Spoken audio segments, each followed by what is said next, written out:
Hey everybody, welcome to our course on picking profitable niches. This is a really important topic, and so I want to make sure it's one that you do not skip over, even if you already feel like you know what topic you want for your website. Because we're going to also talk about competitive analysis, monetization, and also developing the branding for your niche website. And so whether you're going to keep this a small passive site or a large authority site, you really do need this course to get a good foundation. Yep. Now, before we totally scare you into thinking that you're never going to come up with the right idea, I do want to let you know that just about any topic can work, okay?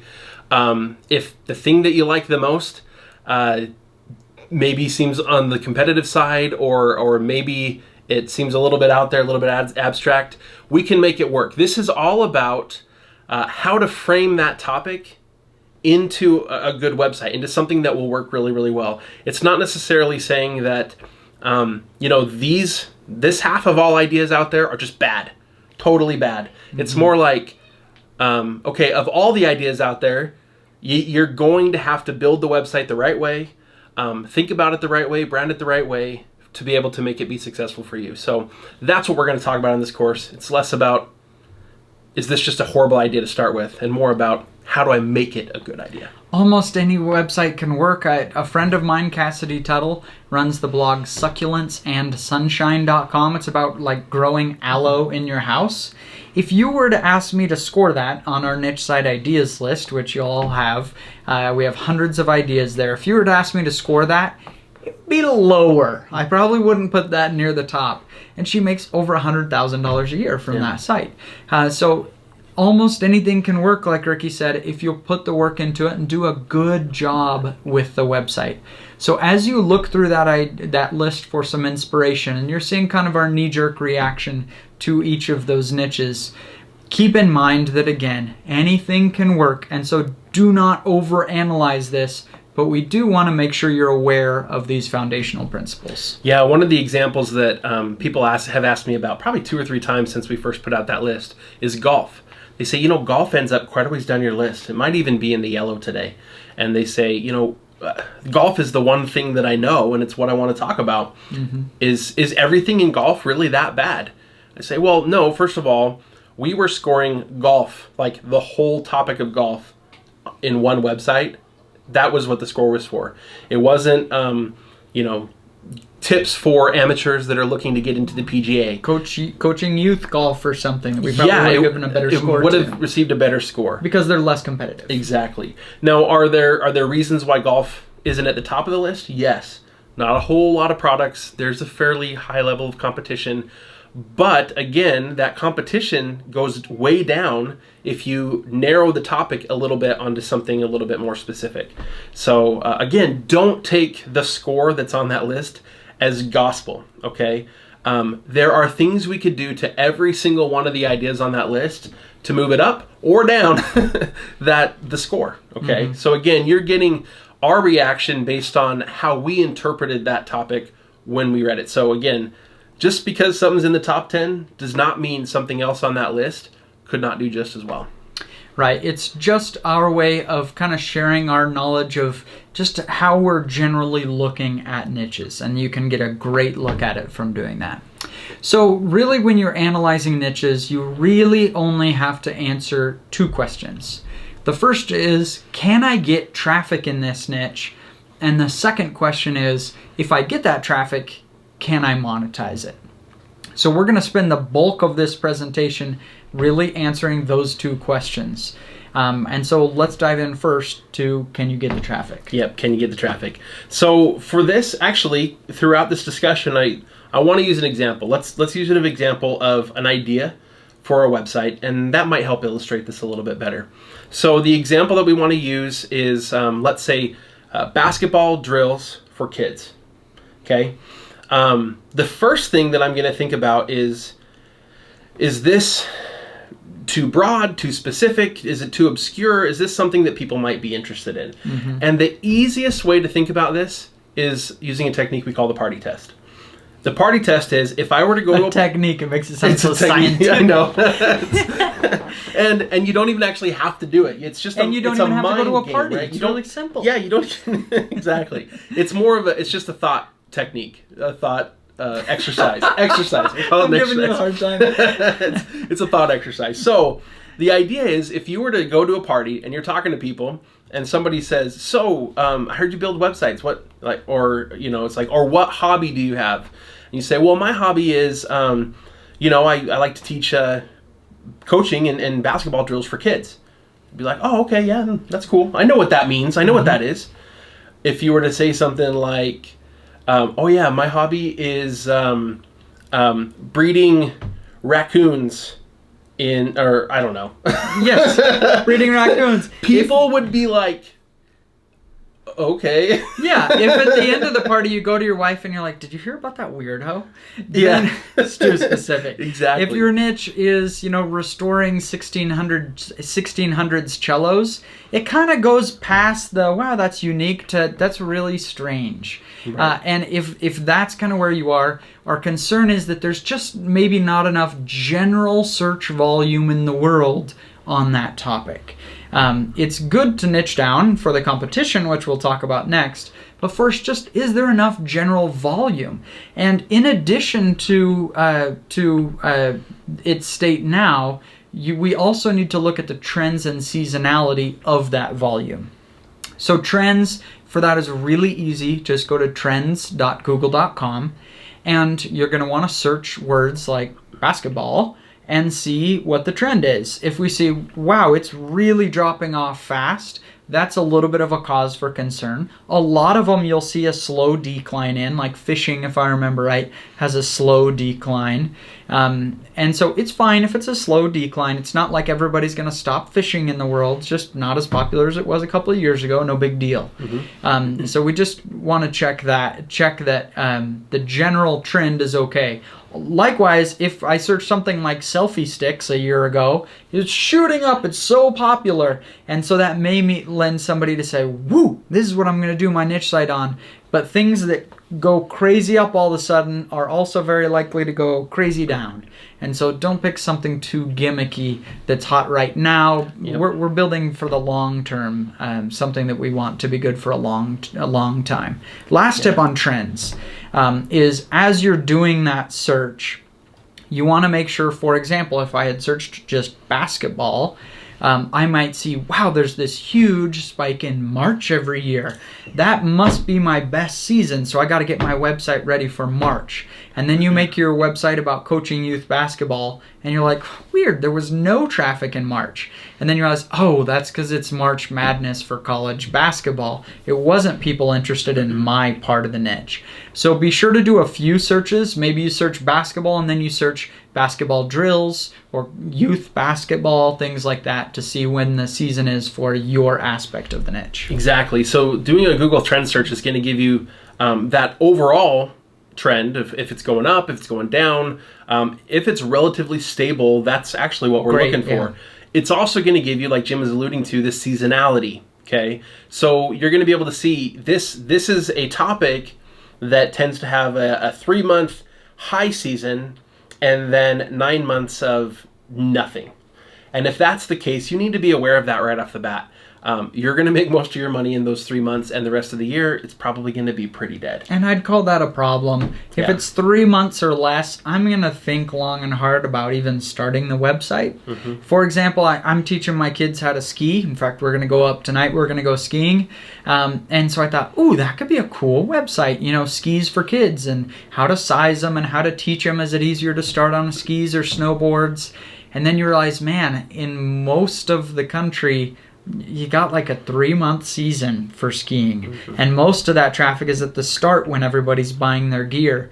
And so why pick a niche that I can only make money in for a quarter of the year, where instead I could choose something that's a little bit more evergreen. So under 3 months, it really is kind of a problem. Anywhere from 3 to 6 months I consider fine. A lot of things have seasons. That's right. Fine. Some things, people play football more in the summer, no big deal. And if you can get one year round, that's awesome. But don't turn away from it just because there is a season. Just be wary if it's a really short one. Exactly.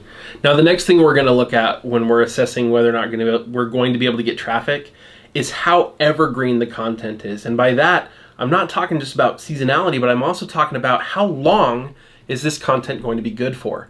If I'm writing reviews of computers, laptops, or iPhones, okay, by the time my article can rank, there's a new iPhone out, okay? Mm-hmm. So I'm going to have a very, very short window with every article that it's actually going to rank and still actually be pertinent to people. So rather than always being on that treadmill of creating new content, it's better to just pick a topic where the stuff I write today is still going to be, it's still going to make sense and still actually be valuable to people 5 years from now, or in some cases 10 years from now, because the technology, the products, and the general principles just really aren't changing. And that also makes a difference in the type of content you put on the site. So let's say you want to do something with technology. Well, like Ricky said, laptop reviews is maybe not the best, because you're going to write content today and then next year you're going to rewrite that content for a different laptops. No good. But if you write something like how to set up a router, well, that changes. But how to set up a router today is pretty much the same as how to set up a router 3 years ago. And so there's a longer time. It's more evergreen than that. And so even if you're in a niche that changes a lot, you may be able to use content that lasts a little bit longer. Generally, I don't like writing content for something that I know is going to be outdated a year and a half to 2 years in the future. If it lasts longer than 2 years, I'm perfectly fine with it. And that doesn't mean that you can't write about any technology. For example, I write a lot of camera reviews on improved photography. Well, most camera manufacturers only release 1 or 2 cameras a year, and they're all different models. And so if I write a camera review today, even 5 years from now, it may be an old camera, but it will still be a camera that people are searching for. And so you can do things in technology, but just be careful. If you're writing news content and stuff, boy, it's a short-term gain and a long-term loss. Yeah, I would say if you're going to do that and you can focus on writing the evergreen content as your posts, like the how to set up a router, then what you might do is you're going to learn in Project 24 all about how to set up the recommended gear or the recommended products page. That is a page that you might just work on keeping your recommendations up to date, but then make sure that the content you write, the posts that you write, are more evergreen. And that way those posts will just always send people to the newest and best recommendations without having to write a new post and restart that whole ranking cycle all over again every year. Another thing to consider in getting your traffic is this an information niche or is this an inspiration niche? Something like archery is mostly informational.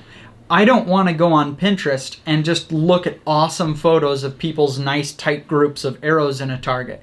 Like, that would stink. I'm not going to a website to get inspired about archery. I'm going because I want information. I want to know tips on how I can get better. I want to know what kind of bow to buy, what kind of string I should put on my bow, how long my draw length should be. I'm looking for information. Whereas some niches, for example, garage organization, well, I know how to organize a garage. I'm not dumb. Like, if my garage is dirty, I'm not going to type in, what do I do? My garage is dirty. I have no idea. That's not what I'm going to do. I'm just going to go do it. But I may still type in something like garage organization ideas. And I'm just looking for, oh, cool, you can do these cabinets, or you can put a magnetic strip to put all your tools on there. Or I'm looking for ideas and inspiration. So either way is fine. A couple things to be aware of. Inspiration niches will usually grow a little bit quicker because you're going to get traffic from a Pinterest, from a YouTube, something like that. There will probably be more fluctuations in the traffic because you're relying more on the social traffic in an inspiration niche. And the pure SEO approach that the article is good for many, many, many years is probably not going to work as well on an inspiration site. So both types of sites are fine. just be aware that the type of content you put on it is going to differ, and it's just something to be aware of. Yeah. Now let's talk a little bit about assessing the competition. This is always something that hangs people up. They look at this and they say, or they look at their topic and they say, I wanted to make a website about fitness, and let's not even use fitness. Let's talk about, let's say I wanted to make a website about home decoration ideas, and there's just so many others out there. Well, that's true. Okay, there are a lot of websites about home decoration ideas, but here's the thing: we have never, ever built a website that didn't have competition. Competition is it's the name of the game. It's just part of the deal. The main thing that we're looking at here is trying to create content that is more helpful than what else is out there. And we can not necessarily beat, but we can get around competition by picking less competitive keywords, less competitive aspects of the niche or of the topic that will allow us to operate in a less competitive environment. So rather than just home decoration ideas, maybe I'm going to talk about just inspiration or ideas for decorating living rooms, or maybe it's all about how to decorate an office or a home office to make it a comfortable place for clients, or a comfortable place to work in. Or we're going to take something that's just a little bit more specific and a little bit less competitive. But let's talk a little bit about how we would assess the competition, whether in either the broad niche or even a more specific niche. Mm-hmm. I think it's important to be able to know what that competition looks like and know if it's too much. Exactly. So let's take basketball. Yep.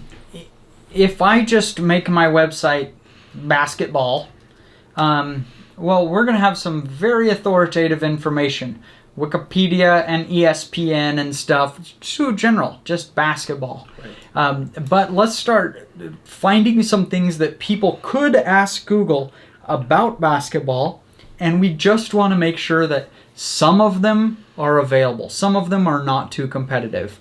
And so whatever niche you're thinking of right now, as long as you can do this exercise where you think of a couple Google keywords, you search them, and it doesn't just look like overwhelmingly competitive, great, you got a good site. So how about basketball drills for 8-year-olds? All right, basketball drills for 8-year-olds. So the first article is very basic youth basketball drills for 7, 8, and 9-year-old boys. Okay, I just asked for 8-year-olds, and so it gave us 7, 8, 9, and boys. So if I was looking for an 8-year-old girls team, this maybe doesn't perfectly apply to me. The next one is 27 basketball drills for kids, not necessarily 8-year-olds who are still learning how to dribble.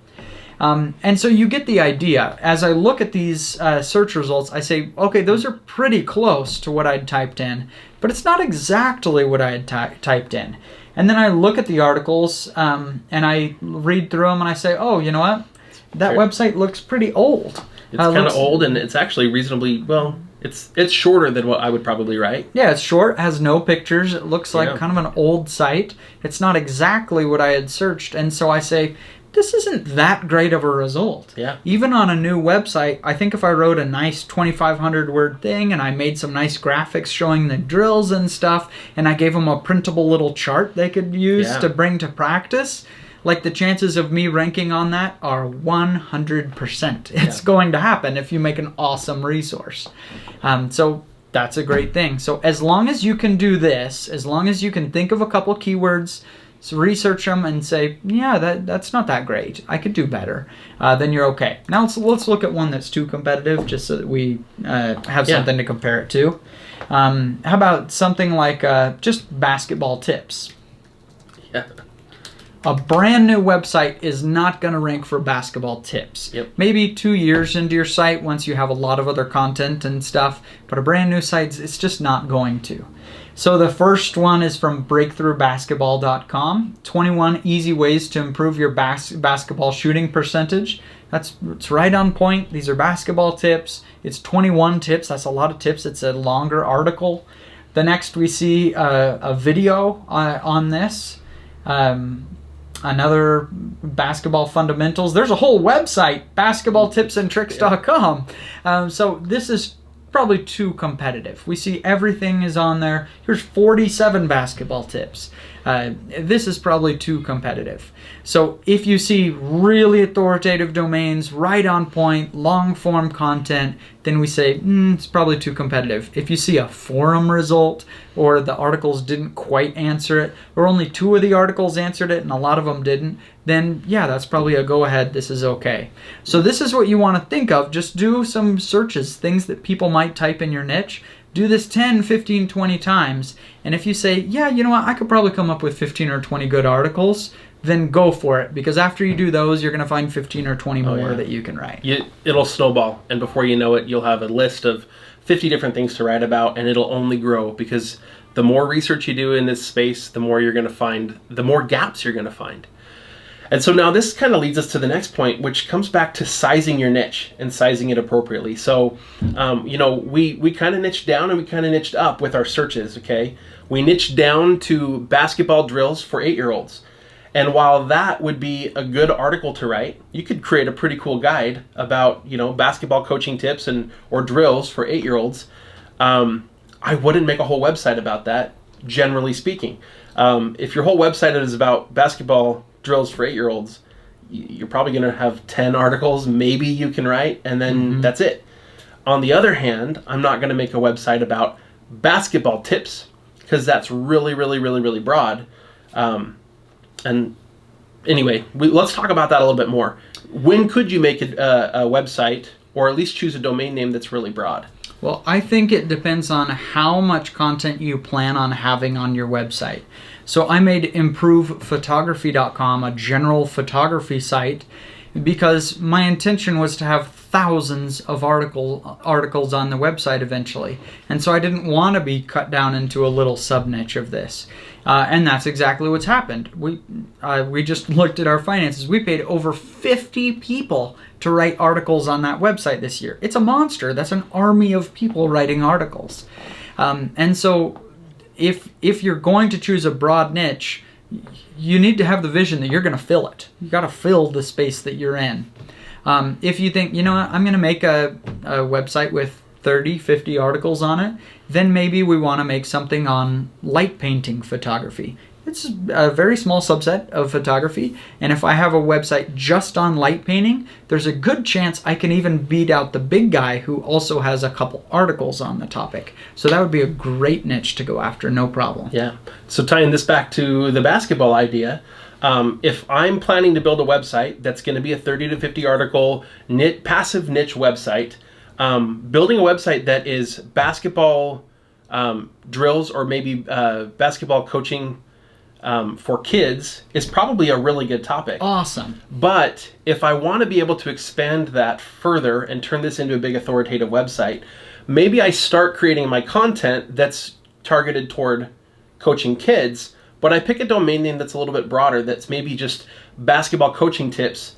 And then maybe my website's eventually going to grow into all the way up through high school. Maybe it's just going to be a total coaching guide for everybody from, 5-year-olds to 18-year-old basketball. And that could easily be an authority website. But again, I'm probably going to start in one kind of niche, one aspect of that, pick a domain name that will allow me to expand, but then again, size that content appropriately so that in the future I can have 1,000 articles. Right, and I think that's perfect. Basketballdrillsforkids.com, that would be an awesome domain name.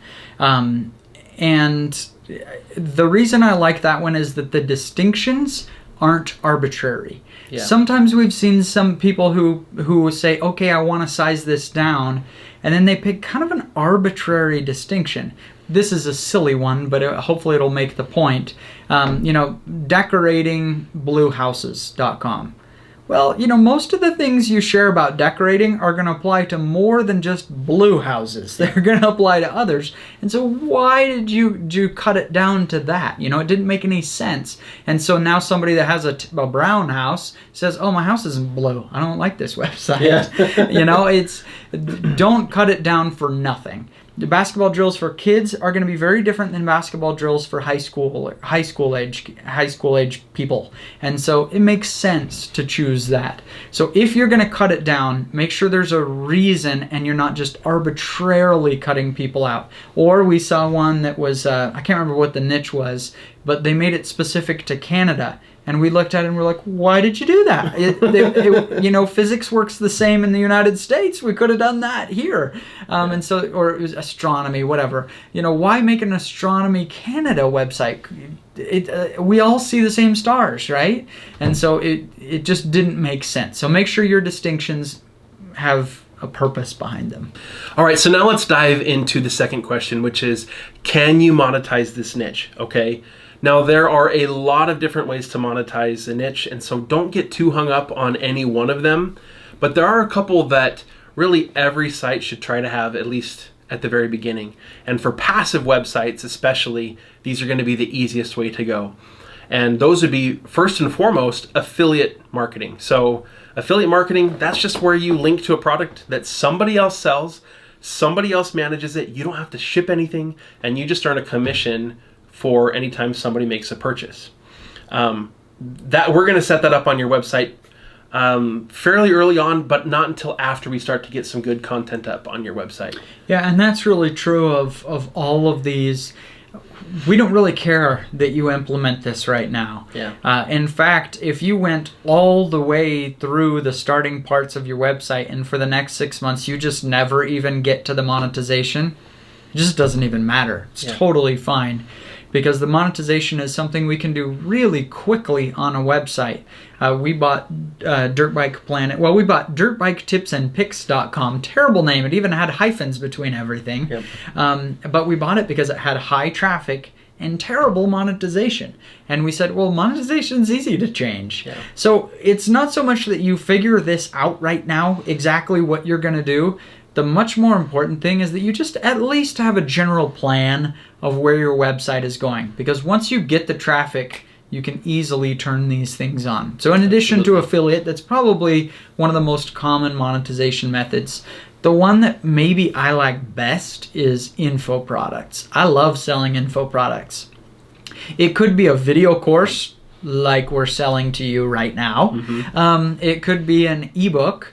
It could be something different. It could be a little piece of software that you made. It could be, you have a finance blog and you put together this really cool Excel document to help you track your net worth and you sell that on your website. You're selling an Excel sheet.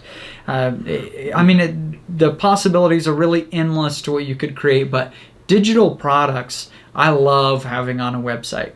Not every topic is amenable to an info product. Mm-hmm. For example, Garage Organization, I think, is a great site. I think you could easily monetize that with affiliate. Right. But I don't want to take a course on how to organize my garage. That's weird. But likewise, not every site lends itself really well to affiliate products. Like we talked about golf. Golf, there really aren't that many products. I mean, yeah, I can buy golf clubs.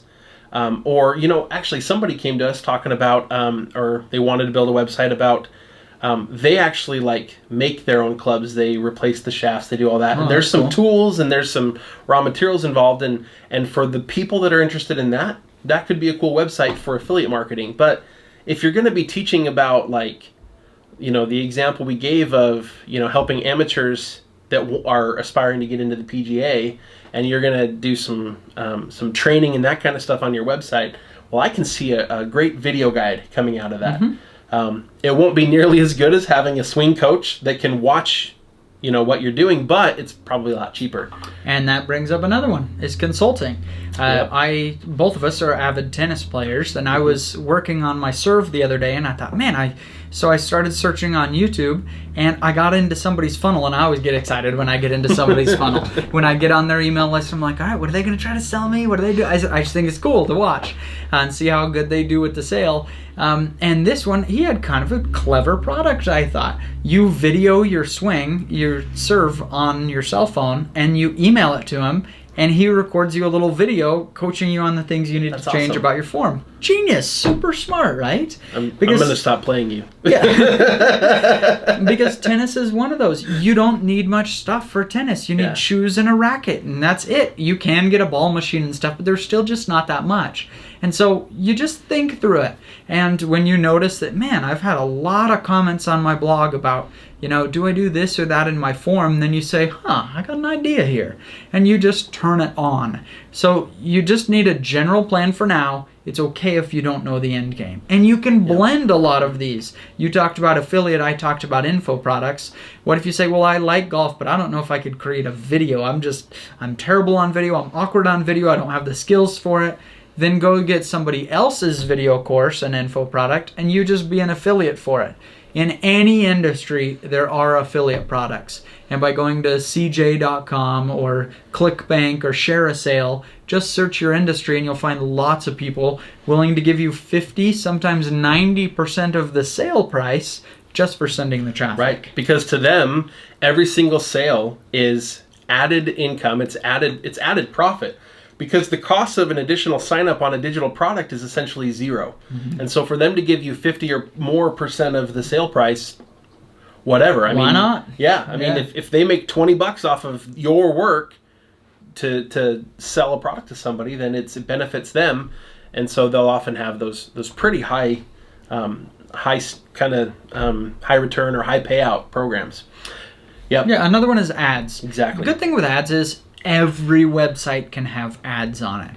Google AdSense just doesn't pay that much. Right. But if you can get high traffic, you can go to a premium ads retailer like an AdThrive, like a Mediavine, and then you can get much higher CPMs. This is completely depends on your website, but let's say that you could get around $12 per 1,000 people that come to your website.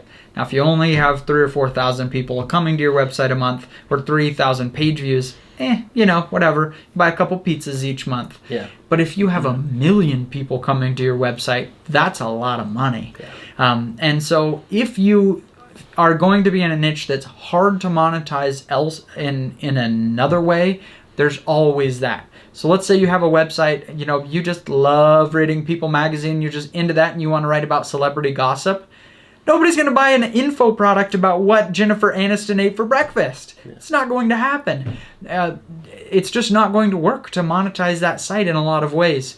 But if you can get really high traffic and just put ads on there, it's a completely viable way forward for your website. Other ways to monetize, some of the obvious ways, there's obviously selling your own actual physical products, any kind of e-commerce. So if you have something that you want to sell and you want to build up a website to market your product and to get sales for that product, that's a great way to do it. Just posting your product on Amazon and hoping people buy it, that doesn't really work, okay? It's just not effective. But if you have a website that then, pulls in traffic and then sells that product for you, and you're willing to handle the distribution and actual selling, or maybe you do that through a third party, whatever, that can be a really, really great way to sell that product and a good way to monetize your website. So this is wrong. I think this is wrong. We were making our outline and we put a list of websites that are easy to monetize and those that are harder to monetize. Yep. And we put some examples of good monetization: sailing, rock climbing, archery, a specific dog breed, cutting your hair at home. And I think those are easy to monetize websites. But we've also put poor monetization ideas like running, baseball cards, politics, geocaching, and songwriting. All of these can be made into profitable websites. It's just maybe not the hole-in-one. Yeah, or the really obvious monetization, which is usually affiliate products. That's the one a lot of people in this space are thinking about right off the bat. Exactly. Like running, you need shoes. End of story. Yeah. And so as an Amazon affiliate site, it's not that great. Maybe you can get the little running fanny pack and some, caffeine and calcium pills for people running marathons, whatever. It's just not that much though. But, maybe somebody is a sprinter in high school and you do that thing. You have them video them sprinting and you give them tips on their start or whatever. Or somebody's running a marathon and they're having knee problems and, you help them out with that. Or you write an ebook on how to run your first marathon. It's maybe not the easiest monetization. Like if you have a rock climbing site, like, oh, this is going to be a piece of cake, just link to a bunch of Amazon products and put some ads on your website. Done. Yeah. This may take a little bit more creativity, but it does not mean you can't have a well monetized site. Just about anything can be monetized one way or another. So what's important at this point is that you have an idea of how you could monetize this website. I can't reiterate that enough. You don't have to have a for sure plan. And you shouldn't start doing it. And don't even try. When we started Income School several years ago, it was like a couple years before yes, we had some podcasting setups put on the website, but podcasting was only one little aspect of the website. It was never the focus. Mm-hmm. And so affiliate marketing was never going to be our primary monetization for Income School. And we didn't even really know what we were going to do. We tried a couple things. A couple of them didn't work out as well. And then eventually we came up with the course that turned into Niche Site School that later has evolved. And it can be a process, and start simple. So when we talk about doing a course, you'll be able to learn more and more about this over time in other courses that we'll create and in the Project 24 community. But keep it simple. You don't have to use fancy course software. You don't have to pay a whole bunch of money for that kind of stuff. We built Niche Site School, recording just basic video, and some of it on a cell phone, and send it out using our email list. Mm-hmm. And then later I put it into a PDF file that people could just download. And then it became this membership site, and exactly. you can get fancier over time. You can start small. But keep it simple. Yep, start small. I just want to get on my soapbox one more time about the monetization. Probably the most common mistake we see with people starting a niche website. Please listen to this. This is the most common mistake we're seeing from our students, is trying too hard on the monetization. They work on the website, they get 15 articles in, they say, let's look at this website, and we go look at it, and it's like, best handheld vacuums under $100, best vacuums for sucking up dust, best vacuums for an RV, and it's just like, and then you click on the article, and there's like barely any text, and it's just throwing Amazon links everywhere, just pushing so hard, desperate for that commission. And that's the site that as soon as we see it, we just say, this site has no chance. It's not going to work. It's not helpful, and if it's not helpful, Google isn't going to rank it. So we're talking about monetization here just to give you a future preview of your site, and it is important to look at now. But what you need to be focusing on in your niche and everything you do for the next several months is, how do I make the most scary, helpful resource possible on this topic? And if you do that, you probably will succeed. Exactly. Scary helpful, not scary, helpful, right? Right. We're not making scary websites here. But yes, I agree with that 100%. Having an idea, not even really a plan, but just an idea for how it could be monetized is important, just to know that there's viable options out there in the future. But once you know that that's potential, I think you need to forget it. I think you need to just forget about the money altogether. I know that that's kind of weird because we're talking about how to make a good income from a website, but forget about it for at least a couple of months until you have 30 articles on your website. And that's what we're going to teach you. We're not even going to talk about monetization until you have quite a bit of content up on your website. This is it. This is the last you're going to hear about monetization from us for a while. And for that reason exactly. Your articles shouldn't have a bunch of Amazon links in them at this point. And really never will. And don't worry, we'll get to that. We'll show you how to do it. But for now, just don't even worry about it. Just make your content really helpful. Answer the questions people are actually likely to ask on Google, and you'll be able to get traffic, and we can turn that into an income, no problem. All right, it's time to turn our attention to branding and choosing your domain. The most visible part of your brand is not your logo, it is your domain name. That is how everyone will refer to your website for now and evermore, is by its domain name. And so I think this is actually a pretty important step. But what you should realize is whatever idea you get during this step for an awesome domain name, it's taken. It's gone. Picking a domain name is really hard because so many of them are taken. We looked at basketballdrillsforkids.com because we were using that example. It's available. Taken. It's available. Oh, yeah. It's a premium domain, and they want like $3,500 for it. Right. And, you know, there could be some websites that it makes sense for. We bought Income School was a premium domain. The guy wanted like 10 grand for it, and I talked him way down to 2, which I think we got a great deal for. And we've also bought other premium domains in the past. Wasn't Dirt Bike Planet, wasn't that one premium? No, but we took a long time picking that one. I don't think it was premium. I can't remember. But it really helped that, and this is one of the techniques we're going to show you for picking a domain name.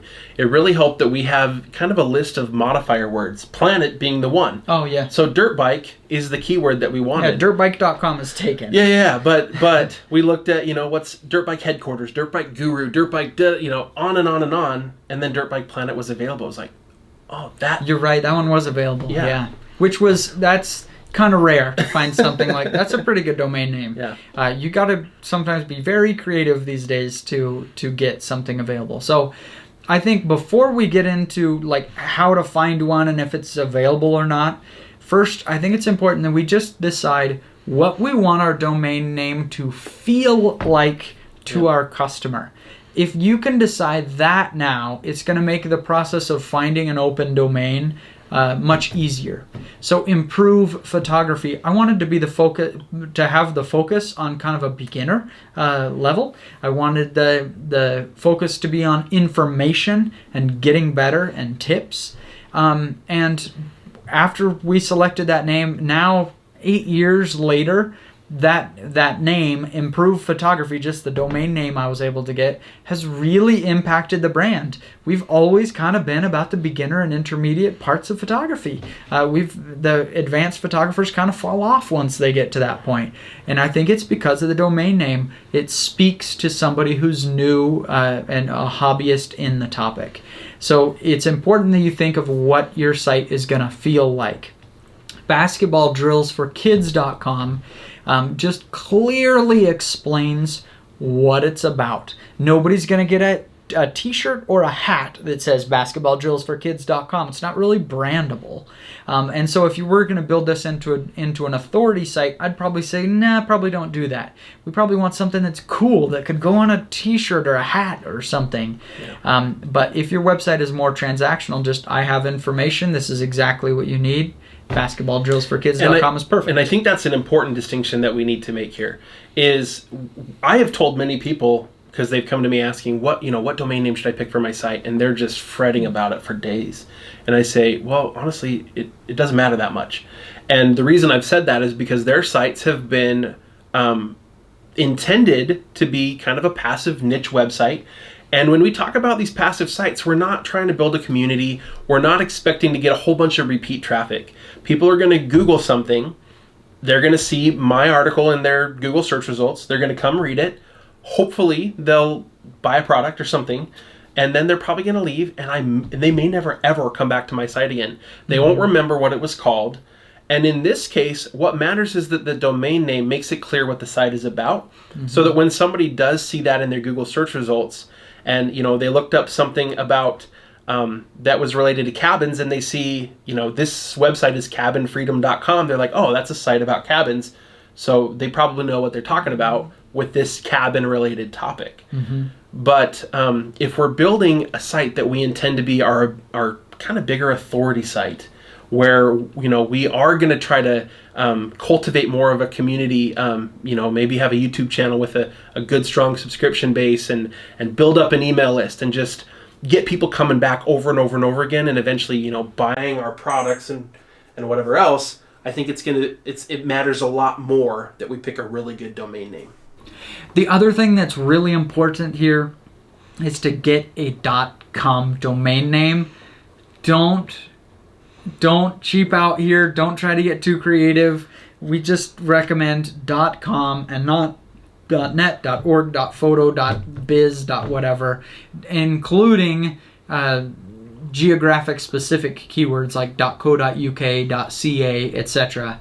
Unless your website is only for people in your country, Right. don't do any of those. We really want to see everybody on a .com. Why is that? Why can't we get used to using the other ones? You know, the biggest reason, at least today, that you got to stay on .com is that it's what people trust, which is funny because anyone can buy a .com domain name. It doesn't actually mean this site is more authoritative than that one, but it's the one we've really come to trust. And so if somebody sees .net, maybe not so bad, but people start going crazy with these things. It's like .info or rock climbing. I mean, you can even use that as an extension these days. Yeah. And people see that and they're like, what is that? They're just so... And here's the other thing, especially if you're going to build an authority site, and people can maybe remember what it was. They say, oh, well, the domain name was Basketball Drills for Kids. And they're like, oh, yeah, basketballdrillsforkids.com. But you bought the .net. They will forget. They will type in .com because that's what they expect. Yeah. I totally agree with you. When I started doing websites 10 years ago, people were saying then, oh, no, it's okay. I mean, people are getting used to .net and other ones. And here we are 10 years later, and still it's still about the .com. Hopefully someday this will change, but people will remember your website much better and trust your website more if it's a .com. So we recommend just going with that. Now, you will have problems finding a .com that's available. And so I guess we wanted to just give one thing to hopefully ease your mind about that. We were talking about branding products. Like when you go to buy mac and cheese at Walmart, you see the Kraft mac and cheese, and they have the nice, well-designed carton and stuff, and it looks like the premium brand. And then you see the Great Value brand, Walmart's cheap brand. Walmart is a large company. I promise they are perfectly capable of hiring a nice product designer to make their package look just as good as the Kraft one. But they don't. It's not that it really costs any more money, but they still don't do it. Why don't they do it? They don't do it because their branding is, we're the cheap brand. And if you see premium packaging on both, then it's almost like they're trying to compete two ways. Right. They're then trying you to be say, better oh, no, and Kraft cheaper. tastes better.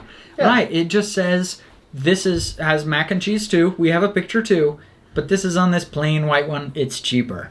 It communicates immediately what they are. Yeah. And so when you're creating your website, you know, if you have a website about basketball, we seem to be talking a lot about today, if you're going to make this authority site and you want it brandable and memorable and stuff, maybe it is great to pick something like ballerswithaz.com, you know?